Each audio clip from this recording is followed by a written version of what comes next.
Sir నమస్కారం sir. నమస్తే అండి. సార్ 'రామ్ చరణ్' గారి 'గేమ్ చేంజర్' మూవీ రిలీజ్ అయింది. అండ్ మిక్స్డ్ టాక్ తెచ్చుకోవడం మనం చూస్తూ ఉన్నాం సార్. పెద్దగా అంటే తెలుగు రాష్ట్రాల్లో కూడా టికెట్ రేట్స్ అంతగా తెగట్లేదు అని చెప్పేసి కూడా మనం వింటూ ఉన్నాం వార్తలు. అయితే ఇప్పుడు మరి మొదటి రోజు కలెక్షన్స్ ఏ విధంగా ఉన్నాయన్న ఒక చర్చ జరుగుతుంది సార్. మరి మొదటి రోజు కలెక్షన్స్ రిపోర్ట్ ఏ విధంగా ఉంది సార్ ఈ సినిమాకి సంబంధించి? అంటే ఈ సినిమాకి సంబంధించి రకరకాల అనుమానాల మధ్య హ్మ్. అంటే 'శంకర్' మీద ప్రేక్షకుల్లో ఉన్నటువంటి ఒక రకమైన డౌట్. ఈ సినిమా ఎలా ఉండబోతోంది అనేటువంటి అనేక సందేహాలు ప్రేక్షకుల మనసుల్లో ఉండటం వలన హ్మ్. ఈ సినిమాకి ఎటువంటి బజ్ క్రియేట్ కాలేదు. అయితే ఈ సినిమా ట్రైలర్ కొంత హైప్ క్రియేట్ చేయగలిగింది. అలాగే వ్యూస్ పరంగా అదొక రికార్డు సాధించింది. అవును. ఆ మేరకు ఆ ప్రభావంతో సినిమా వసూళ్లు కూడా బాగానే ఉంటాయి అనుకున్నారు. కానీ తీరా బుకింగ్ ఓపెన్ అయిన తర్వాత ఆ హడావిడి కనిపించలేదు అక్కడ. అంటే అంత ఈగర్గా జనం లేరు అనేది అర్థమైపోయింది. ఈ సినిమాకి సంబంధించి 55% ఆక్యుపెన్సీ ఉంది వెరీ ఫస్ట్ డే మార్నింగ్ షోస్కి హెవీగా ఉంది. అంటే 47% అని చెప్తున్నారు. అయితే తర్వాత ఇమ్మీడియట్గా 10% డ్రాప్ అయింది తర్వాత షోకి అని. మార్నింగ్ షో తర్వాత రెగ్యులర్ షోస్ మొదలవగానే 10% డ్రాప్ అయింది, ఇంకొంచెం డ్రాప్ అయింది, అలా డ్రాప్ కొనసాగుతుంది అనేది వస్తున్నటువంటి నివేదిక. దీంతో పాటు వసూళ్లకు సంబంధించి రకరకాల లెక్కలు బయటకు వస్తున్నాయి. అంటే 13 కోట్లు 13 నుంచి 14 కోట్లు అనేది ఇండియా వరకు 13 నుంచి 14 కోట్ల మధ్య అనేది ఒక లెక్క వస్తుంది. కానీ 22 కోట్లు అనేది చెప్తున్నారు ఇండియా వైడ్ అన్ని లాంగ్వేజెస్లోనూ కలిపి. ఈ 22 కోట్లు అనేది అనుకుంటే డ్రాప్ మొదలైంది అనేది కూడా ఆక్యుపెన్సీ ప్రకారం చెప్తున్నారు. ఈ ఆక్యుపెన్సీ ప్రకారం డ్రాపు ఈ 22 అనేటువంటి ఇండియన్ మార్కెట్ వరకు చూస్తాయి. వరల్డ్ వైడ్ దానికి 30-35 మధ్య అంటున్నారు. 40 అనే మాట కూడా కొంతమంది చెప్తున్నారు. కానీ ఇంకా యాక్యురేట్ ఫిగర్స్ రావడానికి టైం పడుతుంది. అది పక్కన పెట్టేస్తే డ్రాప్ మొదలైంది అనేది అయితే చెప్పేస్తున్నారు. షో వైజ్ ఆక్యుపెన్సీ చూస్తే అర్థమైపోతుంది. సో 22 లేదు వరల్డ్ వైడ్ 30-35 అనుకుంటే ఈ డ్రాప్తో చూస్తే రేపటి పరిస్థితి ఏమిటి అంటే ఇంకా డ్రాప్ అవుతుంది. రేపు వరల్డ్ వైడ్ 20కి రావచ్చు, ఆ తర్వాత ఇంకా తగ్గచ్చు. ఈ తగ్గుదల లేదు పండగ సెలబ్రేషన్ మూడ్లో కొంచెం సస్టైన్ అయితే కావచ్చు. ఇది ప్రస్తుతం ఉన్న సీన్ చూస్తే ఇది మ్యాక్సిమం 100-150 ఎంత కొట్టినా కానీ 200 కోట్లు అంతకు మించి వెళ్ళే పరిస్థితి అయితే కనిపించడం లేదు. అందుకని ఈ సినిమా మీద చాలా అంచనాలు ఉన్నాయి. ఇది పుష్ప రికార్డుల్ని రీచ్ అవుతుందా, లేకపోతే దేవర కలెక్షన్స్ దాటుతుందా, ఇలాంటి రకరకాల చర్చలు అయితే జరిగినాయి. కానీ యాక్చువల్గా సినిమా మొదలైన తర్వాత ఆ పరిస్థితి అయితే కనిపించట్లేదు. థియేటర్ దగ్గర కనిపించటం లేదు. కారణాలు ఏమిటి అనేది ఎవరికి వాళ్ళు విశ్లేషించుకుంటున్నారు. ఈ సినిమాలో అంటే ఇప్పటివరకు వచ్చినటువంటి పాన్ ఇండియా సినిమాలన్నిటికంటే ఇది కొంచెం భిన్నంగా ఉంది అని ఒక వెర్షన్ వినిపిస్తోంది. ఆ భిన్నత్వం ఏంటంటే ఒక కొత్త ప్రపంచాన్ని క్రియేట్ చేయటం లాంటి ఒక ఫార్ములా డిజైన్ అయింది పాన్ ఇండియా సినిమాలకి. ఈవెన్ దేవరలో ఒక విచిత్ర లోకాన్ని క్రియేట్ చేస్తాడు ఆయన, కొరటాల శివ. అలాగే RRRలో ఒక విచిత్రమైన ప్రపంచం ఉంటుంది.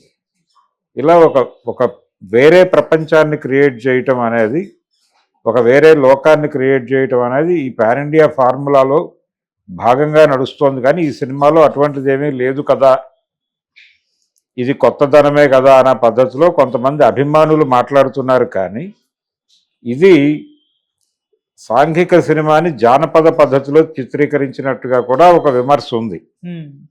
అంటే చాలా సన్నివేశాలు చాలా ఇల్లాజికల్గా నడిచిపోయినాయి. ముఖ్యంగా ఆ కౌంటింగ్ బూతుల మీదకి విలన్ గ్యాంగులు దాడి చేసేటువంటి పద్ధతి, దాన్ని హ్యాండిల్ చేసేటువంటి పద్ధతి కూడా వాస్తవానికి కొన్ని వేల కోట్ల దూరంలో, వేల కోట్ల రెట్ల దూరంలో ఉంది అనేటువంటి ఒక అభిప్రాయం అయితే జనంలో ఉంది. అందుకని ఎటువైపు చూసినా ఈ సినిమా వసూళ్లు పెరిగే పరిస్థితి అయితే కనిపించడం లేదు. ఈ మేరకు స్థిరంగా ఉన్నప్పటికీ 5 రోజులు, కనీసం 5 days ఇలా సస్టైన్ అయినా కానీ ఇది 120 దాకా వెళ్ళొచ్చు. ఓకే. ఆ తర్వాత డ్రాప్ మొదలైతే చెప్పలేము. ఒకవేళ ఇంకొంచెం లాగితే 150-200 మధ్య ఎక్కడో లాంచ్ అవుతుందేమో అని ఒక అంచనా. అంతకు మించి వెళ్ళే పరిస్థితి డెఫినెట్గా లేదు. అంటే బ్రేక్ ఈవెన్ అసలు 100 దాటుతుందా అనే డౌట్ కూడా ఉంది. ఓకే. మనం పాజిటివ్గానే ఆలోచిద్దాం. పాజిటివ్గానే ఆలోచించి ఈ వీక్ డేస్ బాగానే ఉంటుంది, ఒక అంటే ఇది ఉంది కాబట్టి, హాలిడే సీజన్ కాబట్టి జనాలు సరదాగా సినిమాకి వెళ్ళే ఛాన్స్ ఉందేమో చూద్దాం. అంటే ఎల్లుండి ఇంకొక సినిమా రిలీజ్ ఉంది, బాలకృష్ణ సినిమా. ఆ సినిమా ఇంపాక్ట్ ఎలా ఉంటుంది అనేది చూడాలి. దాంతోపాటు సంక్రాంతికి వస్తున్నాం అనేది మళ్ళీ గ్యాప్లో ఉంది. అవును.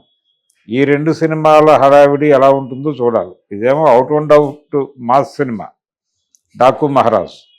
ఒకవేళ అది రైజ్ అయితే ఈ సినిమాకి ఇంకొంచెం డ్రాప్ అవ్వచ్చు, ఇంకొంచెం అంటే సస్టైనబిలిటీ తగ్గుతుంది.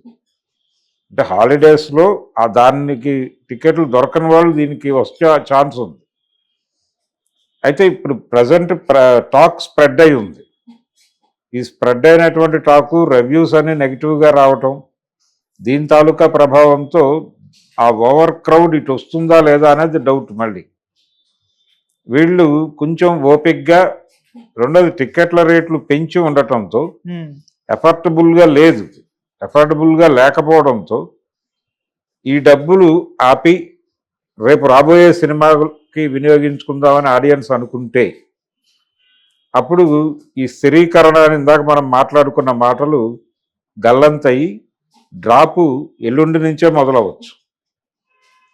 ఇది గేమ్ చేంజర్ కండిషన్. అందుకని ఒకవేళ అలా జరిగితే ఇది 100 క్రాస్ అవుతుందా లేదా అనేది చెప్పడం కూడా కష్టమే. ఇదే ఈ రోజు ఉన్నటువంటి కౌంట్ ప్రకారం వేసుకుంటే కూడా 180. ఇదే గనక కంటిన్యూ అయితే 6 days కంటిన్యూ అయితే మ్యాక్సిమం అంతే వస్తుంది, 180 వరకు వెళుతుంది. కానీ ఇది కొంత డ్రాప్ ఖచ్చితంగా ఉంటుంది. ఓకే. డ్రాప్ ఉంటే అది 120 దగ్గర 150 మధ్యలో నిలబడింది అనుకోండి, మనం అనుకున్నటువంటి 200 కూడా రీచ్ అయ్యే పరిస్థితి ఉండదు. సో బయ్యర్సు అలాగే డిస్ట్రిబ్యూటర్లు అందరికీ కూడా ప్రస్తుతం గుండెదడ మొదలైంది. స్ట్రక్చరల్ అడ్జస్ట్మెంట్లు చేయడానికి ఆల్రెడీ ఆయన సిద్ధంగానే ఉండుంటాడు. దిల్ రాజు గారు ఆల్రెడీ ఆయన ఎందుకు నెగిటివ్ టాక్ స్ప్రెడ్ అవుతోంది అని ఎక్కడో మాట్లాడినట్టుగా ఒక రిపోర్ట్ వచ్చింది. దిల్ రాజు గారు సినిమా బాగానే ఉంది కదా, మరీ ఈ లెవెల్ టాక్ వచ్చేంత భయానకంగా సినిమా ఉందా అని ఆయనే ఒక చోట ఎక్కడో సందేహం వ్యక్తం చేసినట్టుగా కూడా వార్తలు వస్తున్నాయి. రివ్యూ చేసుకుంటున్నారు వాళ్ళు పరిస్థితి ఏంటనేది. రేపో ఎల్లుండో దానికి సంబంధించి ఎలాగో మాట్లాడతాడు ఆయన. డాకు మహారాజుకు సంబంధించి ఈవెంట్స్ లేవు బయట, ఎక్కడో డల్లాస్లోనే ఎక్కడో ఒక ఈవెంట్ జరిగింది తప్ప కనీసం ప్రీ రిలీజ్ ఈవెంట్స్ తెలంగాణలో కానీ ఆంధ్రాలో కానీ ఎక్కడా చేయలేదు వాళ్ళు.